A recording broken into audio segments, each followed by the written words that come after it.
Who the fuck is Harrison Butker? Who? Are the Giants or the Dodgers truly the class of the West? Who? And whose birthday is it today? Who?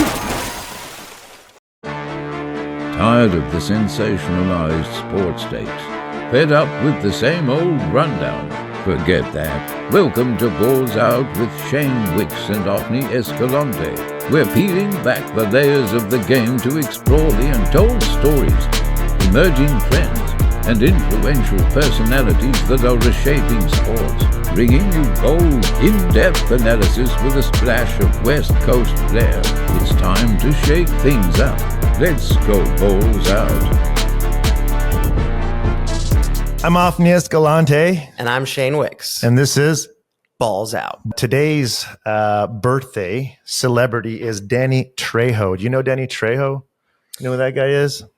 At first, I was like, why do I recognize the name? And you're like, he's the ugliest guy in Hollywood. And I was like, I know exactly who you're talking about. Danny Trejo. Trejo. Yeah, the ugliest guy in Hollywood.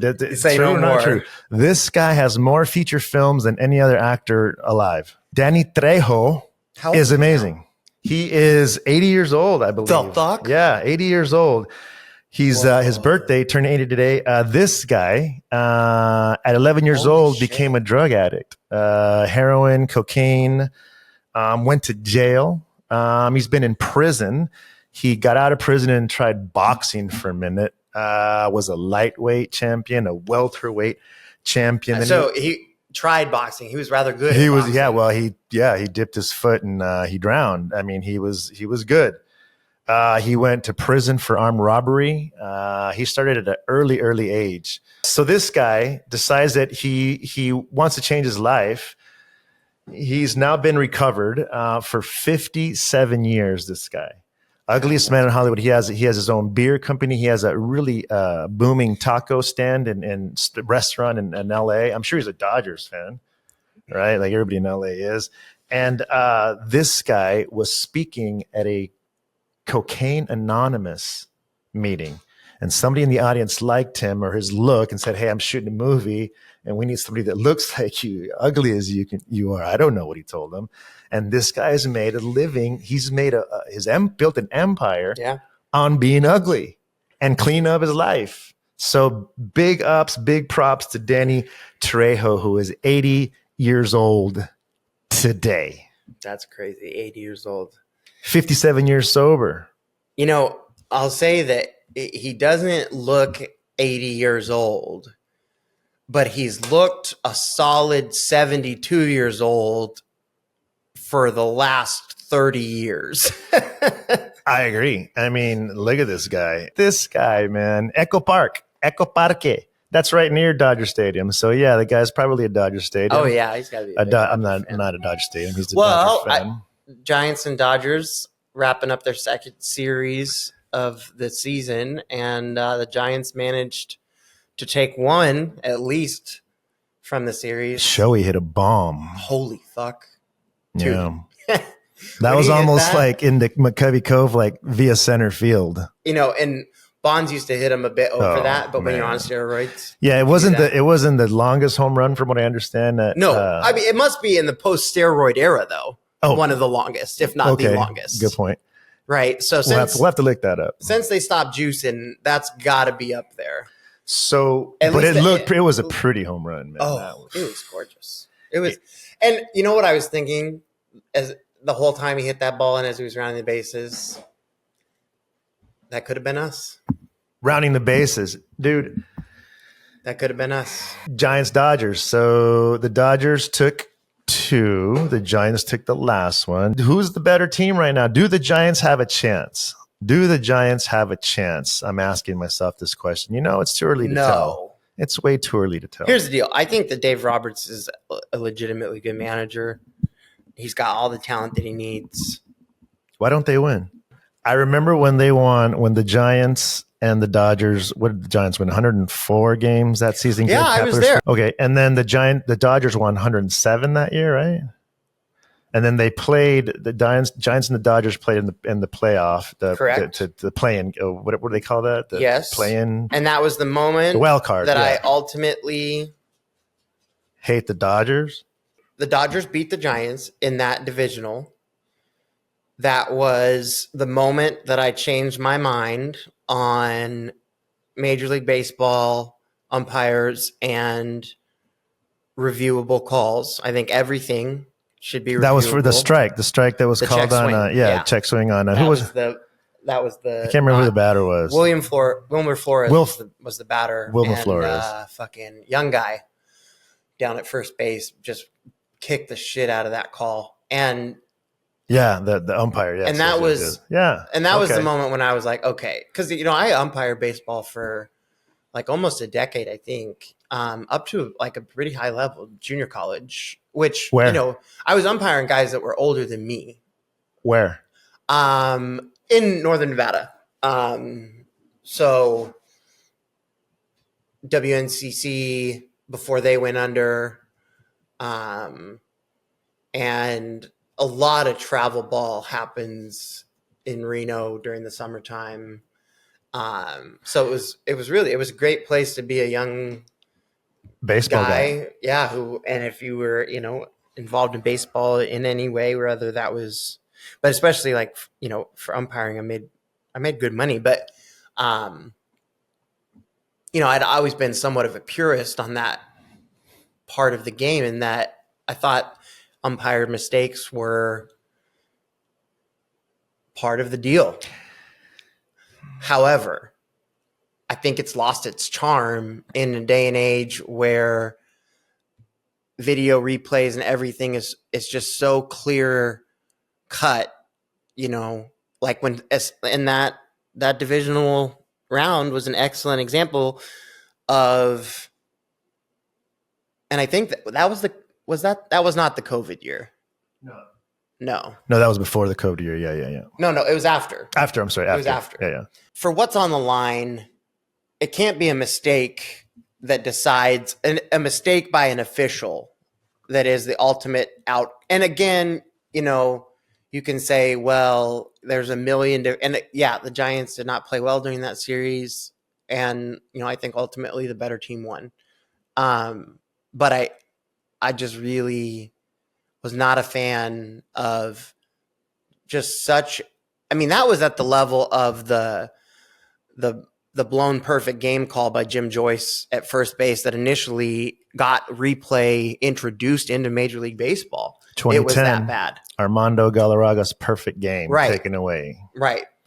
Jim Joyce got the brunt of that one. I remember he did not have a good week or month or year probably. No, actually, baseball responded really, really well. And so did the White Sox and Ozzie Guillen. But not the general public. Well, no, but fucking what do they respond well to? Right? They're busy chasing down the next witch to light on fire, and that will never change. Although as a paying fan, I think you deserve the right to. Well, and so the guy took away. It's not like that's a double play that was called in the seventh inning of game between Detroit and the whomever. It was a no hitter. And I'm not saying like pay umpires less or take them out of the game or anything like that. I'm just saying that every single fucking call they make should be subject to review. And I do concur and agree with the fact that, like, technically the way that Major League Baseball has the check swing rule written, it is purely a judgment call on, do you think he swung? There is no like breaking of the wrists or the plane or the this, that, or seeing the bat head or some like shit. No, that is not at all it. Do you think he swung? Exactly. Right. That's purity. That's the purest part of me, though, that says that. Did you feel it's like analytics versus the eyeball test, right? Right. And again, like I was on the purist side of it too. But then when the purist side has you looking at a crystal clear 4K image of Wilmer Flores hardly taking the bat off of his fucking shoulder and watching a divisional championship series come to an end on that fucking call, the purist in me says, fuck you. This is stupid.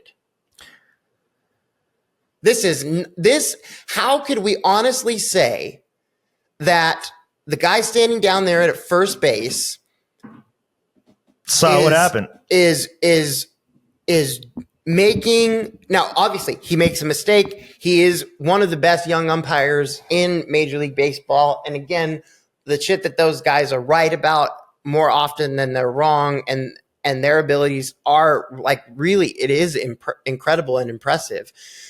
All the same, I'm sure he would have wished that he could have been overruled in that moment.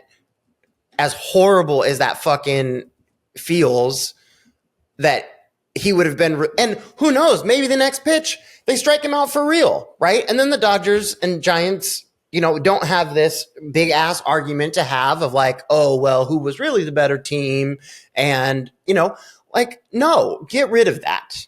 Major League Baseball umpires are not doing themselves any favors by hanging on to a guy like Angel Hernandez when it is so unequivocally clear that even though there are still errors in the pitch tracking technology, that it is demonstrably better than Angel Hernandez, who's going to have, let's say he umpires 130 games this season. He's going to do 25% of those behind the plate, so regardless, he'll make more mistakes in his umpiring season than that computer will make all fucking year.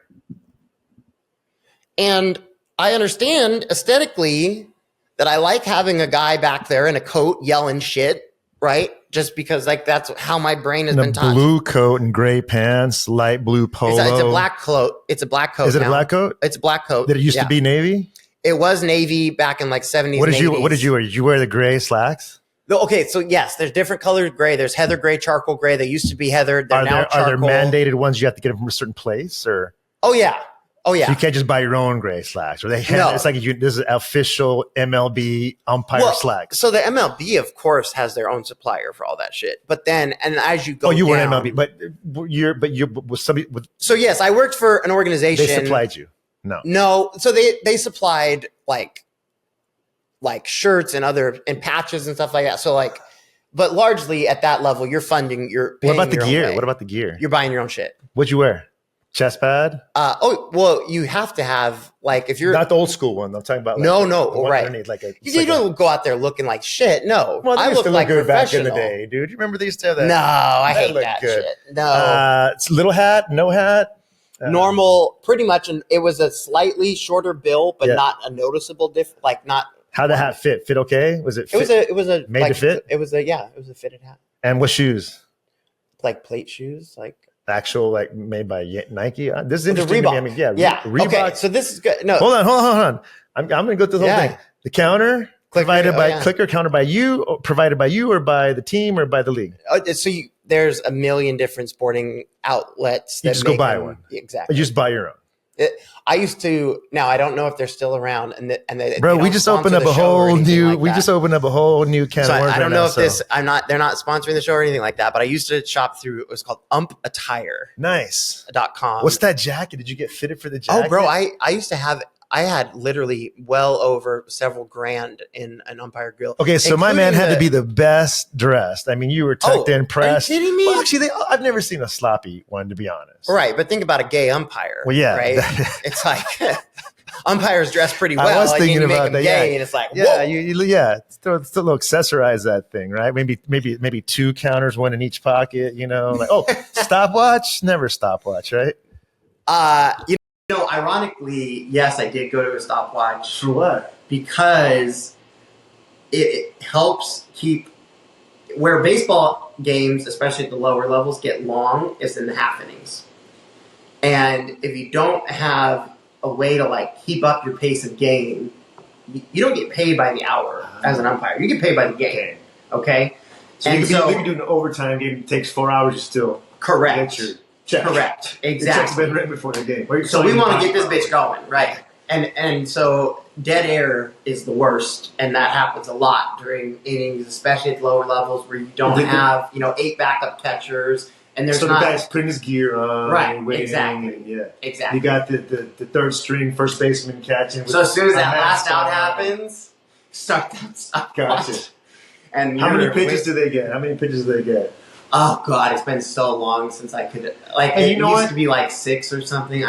That's a guess. It's been a long time since I And read we're the just rules. going to go down a rabbit hole here, but I'd be interested to hear your thoughts on the pitch clock and how, as an umpire, you had to kind of adjust your whole approach to the game, right? Because of that pitch clock. So I never Had to worry about that, right? right, but I could imagine it. It puts a tremendous amount of more work and focus on. So umpire lingo here. Okay, I'm gonna break this down for you. You've got the guy at home plate. Okay, and that's commonly referred to as like having the plate job. Okay, so whoever has the plate job, who has home plate is like running the show. Now that's not as true, especially in the major league, because there's designated crew chiefs. But there's on a major league crew there's 4 guys, and they rotate every game, and it's always been such that the guy behind the plate is doing the bulk of the work, right? Because baseball is a unique sport such that a decision has to be made by an official on every single pitch, out, safe, everything, right? Like football is a lot more straightforward and to a large degree, right? Like somebody runs, they get tackled, you spot the ball. Now there can be a lot of discrepancy over ball spottage, but over the course of a 100-yard field, right? It just doesn't. You're not interacting with officials nearly as much as you are in baseball. Inches. Well, but you're not interacting with the officials nearly as much as you are in baseball. Whereas baseball, every strike, every pitch is being ruled upon, right? You can look back at the ump and say, what was that all about? Well, and you tell me stories about batters who got sassy, I'm sure, right? Got sassy. Tossing people? Oh, I have some hilarious stories. That was honestly, at a certain point, that became like my favorite part of it. The guys are older than you said. Oh yeah, way older. Way awesome. Because I really by the time I was driving, so 16 or 17, I was umpiring 19U tournaments. It was such a special thing as a kid, sitting out there in those center field bleachers, the first at bat that he hit it out. It was pretty early in the game. I've never been to a World Series game, unfortunately. I really wish I would have made it to one of those. Those record-setting nights for Bonds, the energy about that was absolutely comparable, I think, in some respects to the Giants being in the World Series. I mean, you talk about a man who single-handedly sold out that stadium for a number of years. They built that park for him. Well, they did. And he says it proudly. And you know what? Absolutely. It was a team that almost left San Francisco. Yeah. And Barry Bonds. Yeah, exactly. Oh, Jesus. Yeah, it's all good.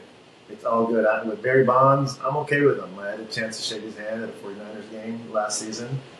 Good dude. I think he's much more approachable now. I don't know personally. I'm sure he's got it. It had to be humbling. It was completely humbling, right? And people went to jail, and he's. I mean, his life got ripped apart, and it's not fair to him in so many ways, right? Because you look at I think comparably how baseball has and the United States and generally has treated Mark McGwire in comparison to Barry Bonds. Pariah. I think there's one obviously notable difference between the two of them, and that's that Barry's black, right? But Barry was also very truculent with the media. So he was an asshole. Yes, he was. He didn't do himself any favors. But at the same time, can you imagine being a black superstar athlete at that period of time in the 90s? I hate our media today. Well, our media is much more evolved, if you will. I mean, think about the access we get now. You can go on YouTube and watch an interview from anybody you want for the last 15 years. Okay, right? But the media is more evolved. Whatever. highly disagree with that. I'm sorry. Evolved was the wrong term. I think Okay. media has become reporters and people with cameras and people who can access places. Those people are much more ubiquitous now than they've ever been, right? With the social media, we know things about players, Right. that we could have never known 15, 20 years ago. We know their lives, we know their workout routine, Which is why I think that, like Tom Brady makes up with his son, whatever. well, yeah. It is why, though, I think that we really kind of need to keep in perspective. If you knew, this much about most people in your lives, you probably wouldn't like most of them.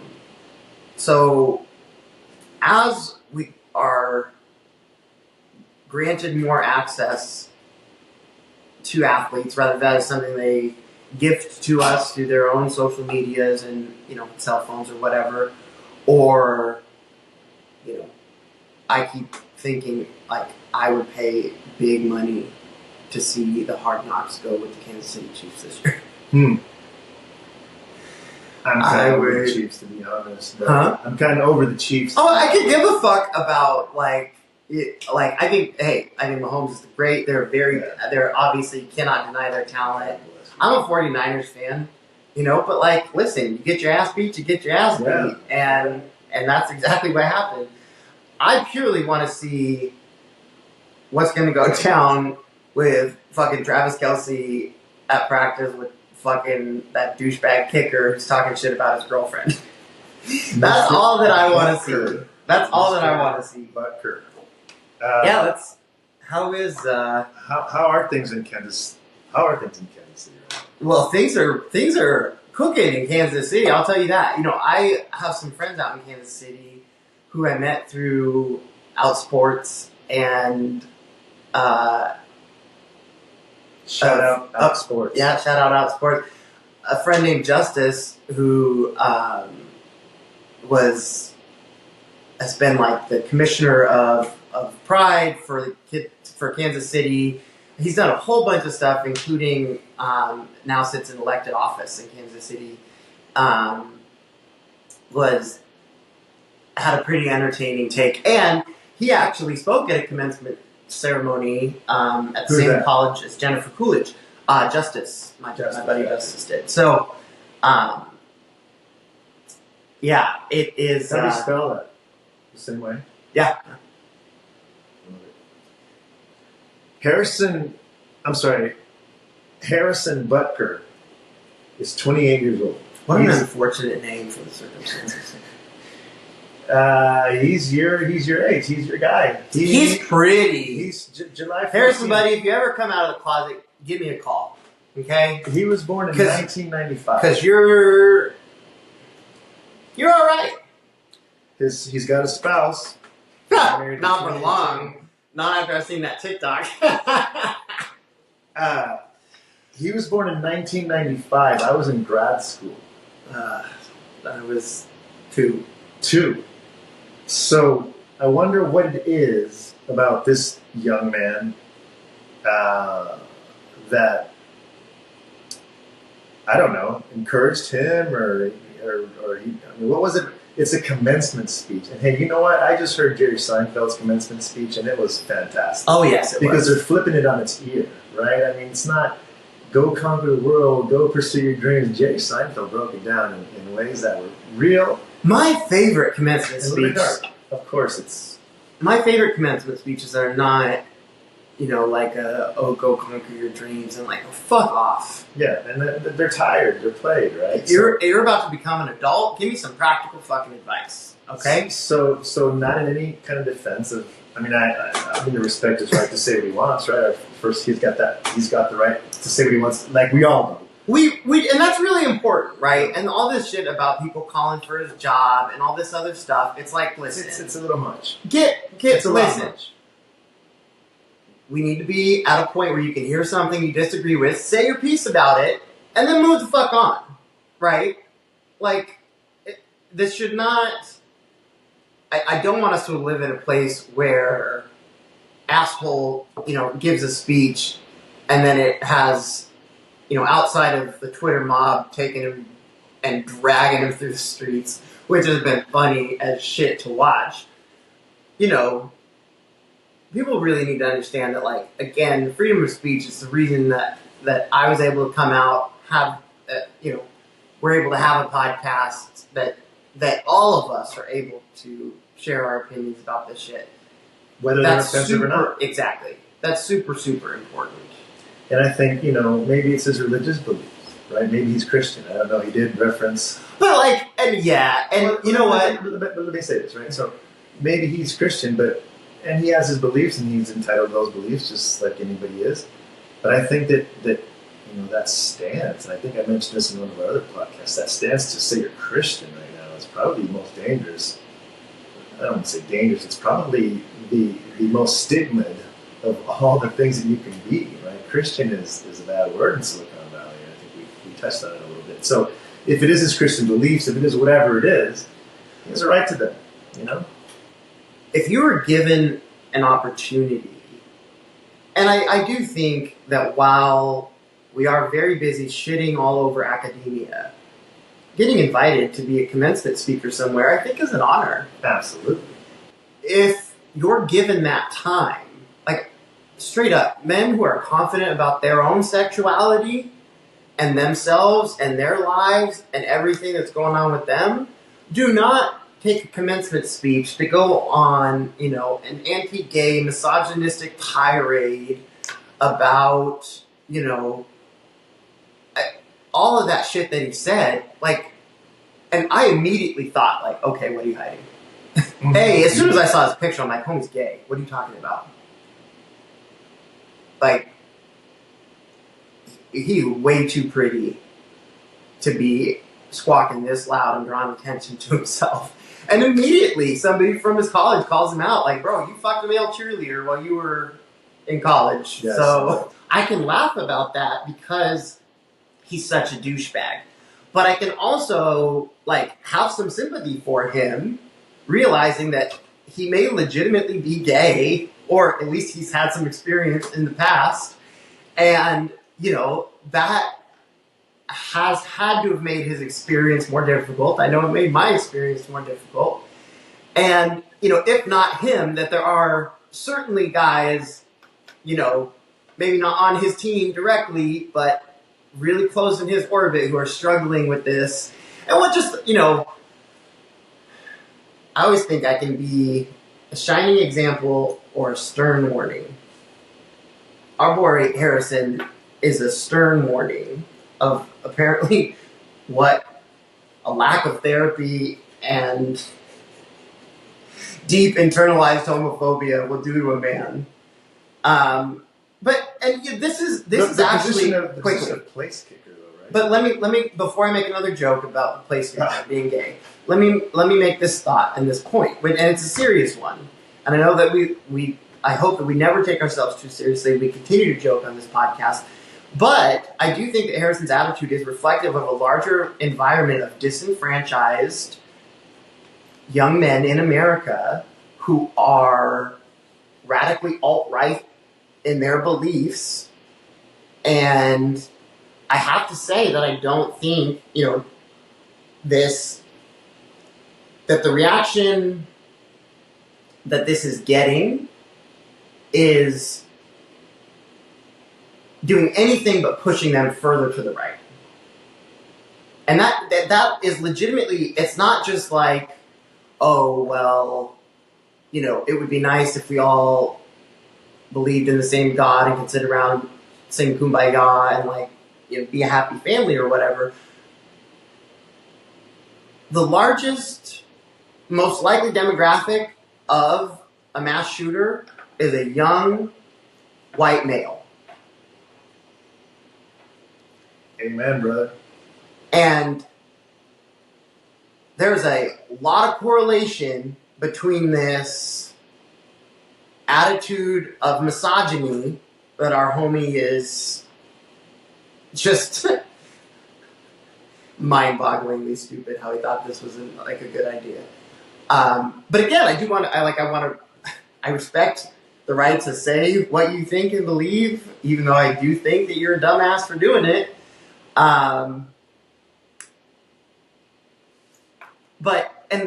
There's justice. So much justice has done so many things for the community of Kansas City. You name it, like a leader to his core, right? A truly good human being, multiple degrees, very, very smart, very funny. Just like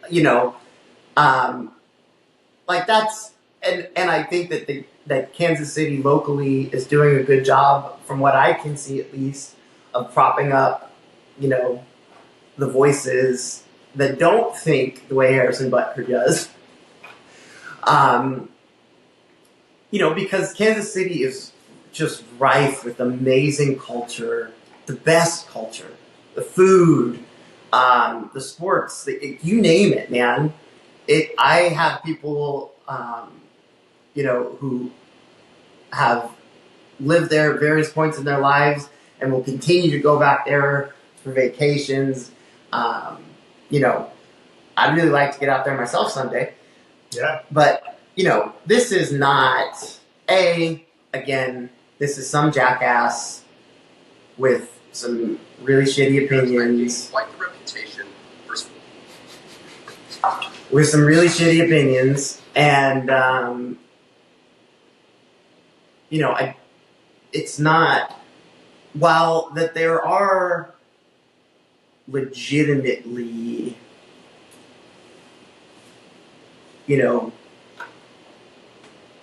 at times issues within locker rooms surrounding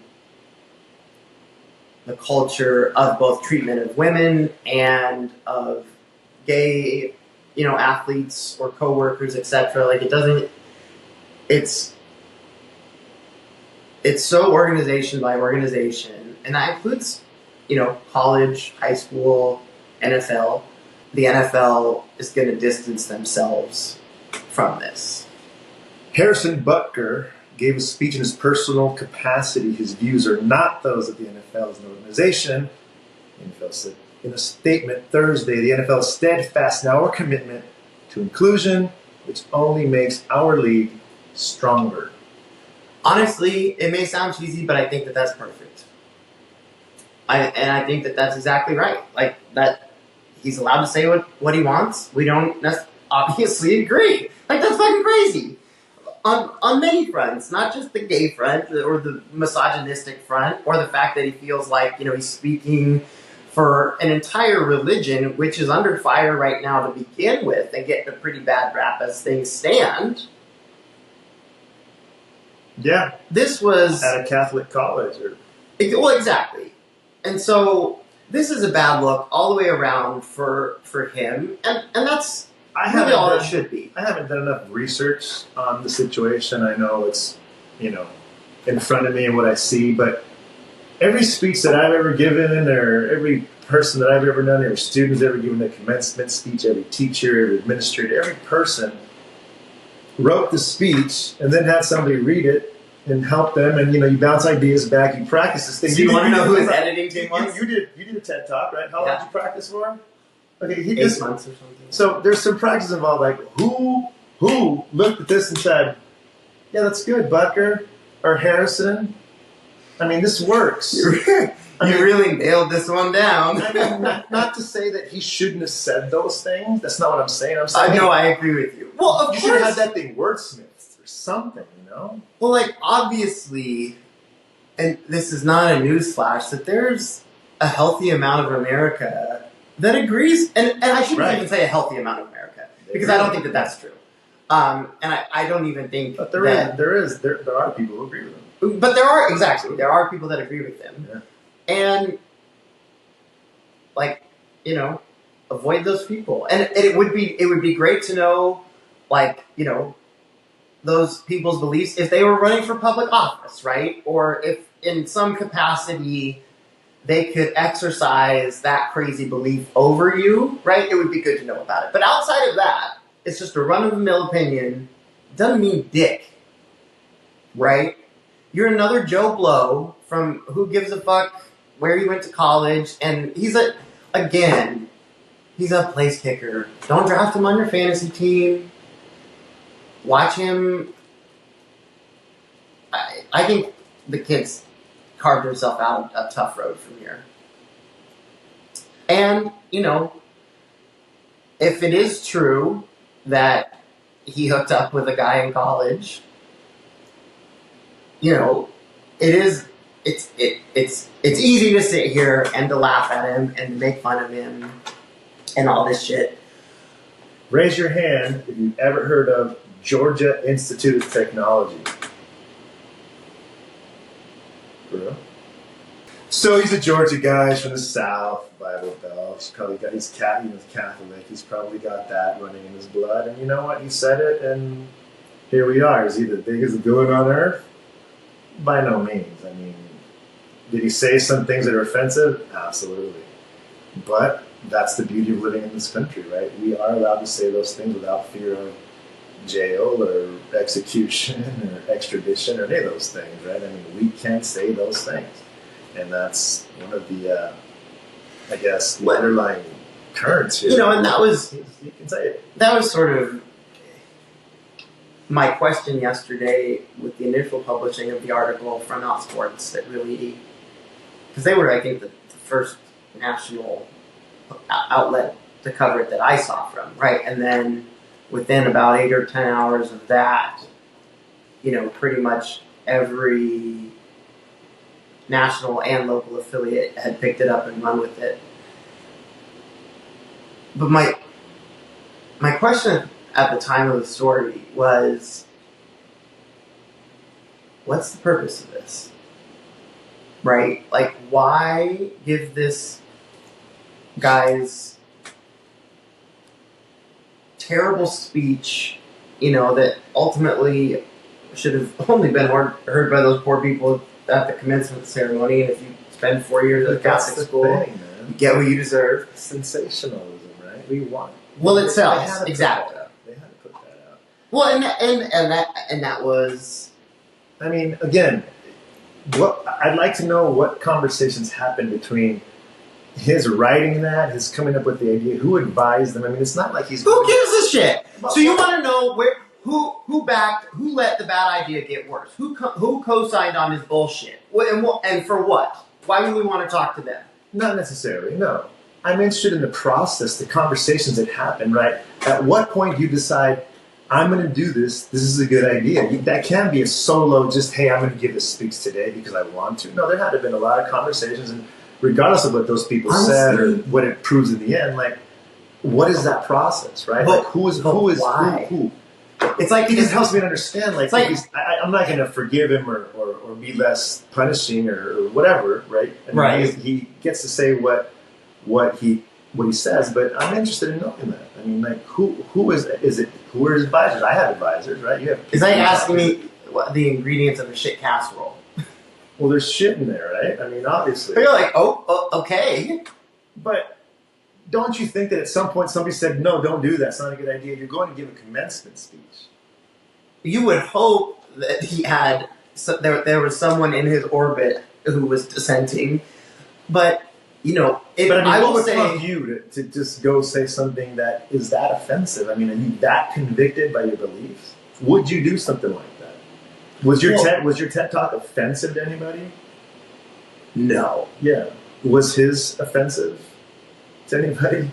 Right? I mean, like a few people, I think, according to Twitter. Like what is the psychology behind that? I don't understand it. But well, again, that went back to my point about a large demographic of young men in America who are disenfranchised, and they're angry because of it. Right? That feeling, and I clearly in this instance, it's not justified. Because here's a man who has a $20 million contract for kicking a fucking football, okay? That is not the disenfranchised lot.